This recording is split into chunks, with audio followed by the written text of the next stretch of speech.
Hello, मेरा नाम है जुनैद और आप देख रहे हैं इमर्जिंग एचबीसी। तो आज मैं आपको सिखाने वाला हूँ कि कैसे एक एचबीसी की जो ड्राइंग होती है उसको कैसे रीड करते हैं, कैसे पढ़ते हैं और उसी के हिसाब से कैसे काम करवाते हैं। तो ये जो ड्राइंग आप देख रहे हैं ये मैंने ही क्रिएट की है, मैंने ही बनाई है ये पूरी ड्राइंग। आप देख लीजिए इसे। इसके काफ़ी सारे शीट्स हैं, जैसे जोनिंग, इसका जोनिंग है ये, कूलिंग प्लान मतलब कहाँ कहाँ कूलिंग करना है, ये सब मैंने बनाया था। ये आप देख रहे हैं, ये CSU 2228, इसका टेम्परेचर कितना है, सप्लाई एयर वॉल्यूम कितना है, ये सब मतलब क्रिएट करना पड़ता है पूरा। एक रिपोर्ट बनानी पड़ती है पूरी, एक डिटेल शीट बनानी पड़ती है पूरी डिटेल्स में। तो ये इसकी SLD है। तो HBC ड्राइंग को एडिट करने से पहले हमें सबसे पहले उसके लीजेंड्स पर फोकस करना पड़ता है। उसमें लीजेंड्स कौन कौन से हैं, लीजेंड्स तो जो भी ड्राइंग होती है उसके राइट में या उसके नीचे हम लीजेंड्स हमको क्रिएट करना पड़ते हैं। जैसे ये मैंने लीजेंड्स की टेबल बनाई है, यहाँ मैंने सब कुछ बताया है कि जो बटरफ्लाई वाल्व है उसका सिंबल ये है, बैलेंसिंग वाल्व का सिंबल ये है, पंप का सिंबल ये है, ठीक है, चिलर का सिंबल ये है, सीलिंग सस्पेंडेड यूनिट मतलब जो अपनी एयर हैंडलिंग यूनिट है उसकी एक टाइप होती है सीलिंग सस्पेंडेड यूनिट, उसका सिंबल ये है। कूलिंग टावर का सिंबल ये है, ये आप देख रहे हैं, देखो कूलिंग टावर का सिंबल ये है। जेट फैन का सिंबल ये है, वाल्व का सिंबल ये है, मोटराइज वाल्व का सिंबल ये है, प्रेशर गेज का ये है, टेम्परेचर गेज का ये है। तो ये सब लीजेंड्स हैं, इससे हमें ड्राइंग को समझने में आसानी रहती है। क्योंकि जब भी हम ड्राइंग को पढ़ते हैं तो उसमें जब ये सिंबल आते हैं तो हमें समझना पड़ता है कि ये सिंबल किस चीज़ का है। तो वो हमें लीजेंड्स टेबल में जाकर ही देखना पड़ता है कि पहले कि ये किस चीज़ को दर्शाता है, किस चीज़ का ये है, कौन सी ये इक्विपमेंट है, ये सब हमें समझना पड़ता है। तो लीजेंड्स पे लिखा रहता है पूरा कि मोटराइज वाल्व है, ये प्रेशर गेज है, ये है। अब हमने ये देख लिया, उसके बाद हम अपनी ड्राइंग पर आते हैं। तो ये हमारी SLD है। SLD मतलब सिंगल लाइन डायग्राम। इस सिंगल लाइन डायग्राम में पूरा मैंने इसको क्रिएट किया था कि इसमें कितने हमारे AHU हैं, कितने चिलर हैं और कितने कूलिंग टावर हैं। तो ये आप देख रहे हैं, ये हमारा बेसमेंट फ्लोर है, ये हमारा ग्राउंड फ्लोर है, ये फर्स्ट फ्लोर है और ये सेकंड फ्लोर है, ये टेरेस फ्लोर है। तो बेसमेंट फ्लोर में हमारे, ये देखिए बेसमेंट फ्लोर में हमारे जो चिलर है, पंप है, ये सब लगे हैं वहाँ पर। तो ये देखिए यहाँ पर लिखा है 3 नंबर चिलर हैं, 310 TR का है चिलर, एक BFD drive, compressor, cooler, condenser, scale, length, width, height ये है। ऐसे यहाँ पर 2 नंबर सेकेंडरी पंप है, ठीक है, जिसका 720 USGPM है, 25 HP का। मैंने इसका हेड भी खुद ही कैलकुलेट किया था, पूरा हेड निकाला था इसका। और इस बिल्डिंग की डिज़ाइन मतलब जो हीट लोड है वो भी मैंने निकाला था इसका। और इसका पाइप का साइज़ वगैरह ये जो भी है, AHU का सिलेक्शन सब मैंने किया था, पंप का सिलेक्शन भी मैंने ही किया है इसमें। तो ये सब मैंने ड्राइंग बनाने के बाद इसको डिटेल्स में मतलब सब कुछ लिखा है, ताकि जो एग्जीक्यूशन टीम है उसको कुछ भी परेशानी ना हो, कुछ भी समझने के लिए परेशानी ना हो। इसके लिए मैंने अलग से SLD तैयार की थी इसकी। SLD मैं आपको समझा रहा हूँ। तो ये देखिए, इसमें ये चिलर मैंने दिखाए हैं, ठीक है। ये 3 चिलर हैं हमारे, 3 चिलर हैं। इसकी ये सबसे वाल्व है, temperature gauge, pressure gauge, butterfly valve, balancing valve, ठीक है। ये सब मैंने यहाँ पर दिखाया गया है, यहाँ पर आप देख सकते हैं, ठीक है। बैलेंसिंग वाल्व, ये हमारी बैलेंसिंग वाल्व है, ये बटरफ्लाई वाल्व है, टेम्परेचर गेज, प्रेशर गेज है, ठीक है। ये देखिए ऐसे ही यहाँ पर मैंने ये दिखाया है, देखिए सब मैं सारी वाल्व दिखाई हैं। तो ये सारे कनेक्शन मैंने दिखाए हैं यहाँ पर कि ये हमारा जो सेकेंडरी पंप है, ये देखिए, ये सेकेंडरी चिल्ड वाटर पंप, ये 2 पंप हैं हमारे।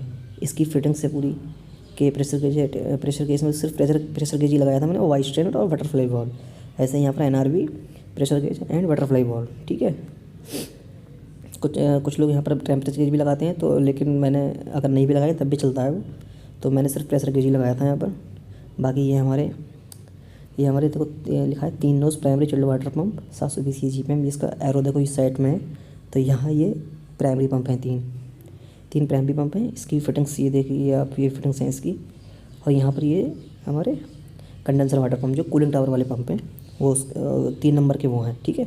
अब इसमें मैं आपको बता देता हूँ कि इसमें जो 3 चिलर हैं, 3 चिलर में से एक है स्टैंड बाई, मतलब एक चिलर हमेशा बंद रहेगा इसमें से कोई एक, ठीक है। अब वो कंपनी डिसाइड करेगी उसे किस तरीके से रखना है। जैसे आज अगर ये तीसरे नंबर का चिलर बंद है तो दो वर्किंग में रहेंगे, बाकी अगले दिन फिर जो कल बंद था वो चालू रहेगा, उससे पहले वाला बंद रहेगा। तो at a time 2 he chiller working में रहेंगे, एक बंद रहेगा, एक स्टैंड बाई में रहेगा। ऐसे ही प्राइमरी पंप और सेकेंडरी पंप में रहेगा, क्योंकि हमारे सेकेंडरी पंप 2 ही हैं तो वो दोनों वर्किंग में रहेंगे।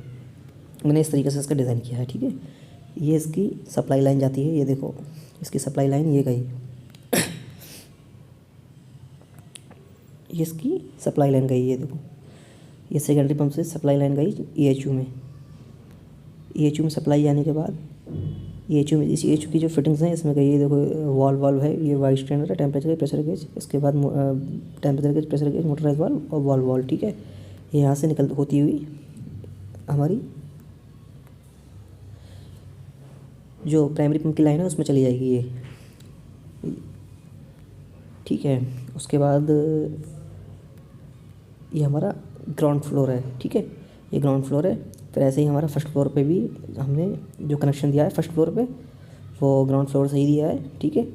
उसके बाद हमारा जो कनेक्शन है वो सेकंड फ्लोर पे जाता है। सेकंड फ्लोर से ये सारे EHU में कनेक्शन जाने के बाद फिर जो हमारा रिटर्न पाइप होता है, रिटर्न चिल्ड वाटर लाइन, वो हमारी प्राइमरी पंप में आ जाती है। ये देखिए प्राइमरी पंप में ये यहाँ पर इसके इनलेट पर आ जाती है, फिर वापस दोबारा चिलर को चली जाती है, ठीक है। ऐसे ही हमारी लाइन जो जाती है वो चिलर से जाती है कूलिंग टावर में। कूलिंग टावर में ये जाती है, ये देखो 3 कूलिंग टावर है, यहाँ पर इसकी फिटिंग्स वगैरह सब मैंने शो की। फिर दोबारा ये आ जाती है हमारे कंडेंसर वाटर के सक्शन में और यहाँ से दोबारा चिलर को चली जाती है। तो ये कुछ बेसिक सी डिटेल थी जो मैंने आपको समझाने की कोशिश की। तो इसमें ये मैंने SLD तैयार किया, SLD के बारे में ही वीडियो बनाई है मैंने। बाकी मैं आपको इसकी डिटेल्स और भी दूंगा, अभी तो ये पार्ट एक ही है how to read HVC drawing का, बट मैं आगे भी इसके पार्ट बनाऊंगा कि हाउ टू पूरी डिटेल में आपको समझाऊंगा किस तरीके से रीड की जाती है। ये तो सिर्फ SLD है, सिर्फ आपको डिटेल ड्राइंग भी मैं रीड करके बताऊँगा। ये कुछ इसका डिटेल चिलर, मतलब चिलर का जो ऑपरेशन है, मतलब चिलर की इंटरनल वर्किंग कैसी है उसका ये यहाँ पर डायग्राम बनाया था मैंने कि चिलर में 2 कंडेंसर होता है, एक्सपेंशन वाल्व, कंप्रेसर, एवेपोरेटर, ठीक है। चिलर यूनिट है ये रेफ्रिजरेशन लाइन है, इसमें हमारा R134A रेफ्रिजरेटर रहता है। ये कंडेंसर पंप हो गया, ये हमारा चिल्ड वाटर पंप हो गया, ठीक है। तो प्राइमरी सेकेंडरी हो गए। तो ये मैंने इंटरनल दिखाया था कि इंटरनल कैसे इसकी चिलर के अंदर जो वर्किंग होती है साइकिल की वो कैसे होती है। तो चिलर के अंदर हम बेसिकली हमारी 3 साइकिल काम में आती हैं इसमें। एक तो चिलर के अंदर होती है हमारी वेपर कंप्रेशन रेफ्रिजरेशन साइकिल, ये चिलर के इंटरनल वर्किंग की साइकिल होती है। जो चिलर में रेफ्रिजरेंट होता है उसके हिसाब से वो जो कंडेंसर में, फिर एक्सपेंशन वाल्व में, एवेपोरेटर में और कंप्रेसर में जाती है, ये तो वो हो गई। फिर चिलर के बाद हमारी 2 साइकिल होती हैं, एक हमारी चिल्ड वाटर साइकिल और एक कंडेंसर वाटर साइकिल। तो ये 3 साइकिल होती हैं हमारी, तो इसका थोड़ा ध्यान रखिए इस चीज़ का। तो ये मैंने कुछ डायग्राम बनाया था डिटेल के लिए ताकि समझ में आ सके कि चिलर की इंटरनल वर्किंग कैसी रहती है। मैंने लिखा भी है यहाँ पर डिटेल चिलर ऑपरेशन डायग्राम, ठीक है। तो आज की वीडियो में सिर्फ इतना ही। मैं आगे आपको वीडियो में समझाऊंगा कि किस तरीके से प्रॉपर तरीके से कैसे HVC ड्राइंग को रीड करते हैं। तब तक के लिए गुड बाय।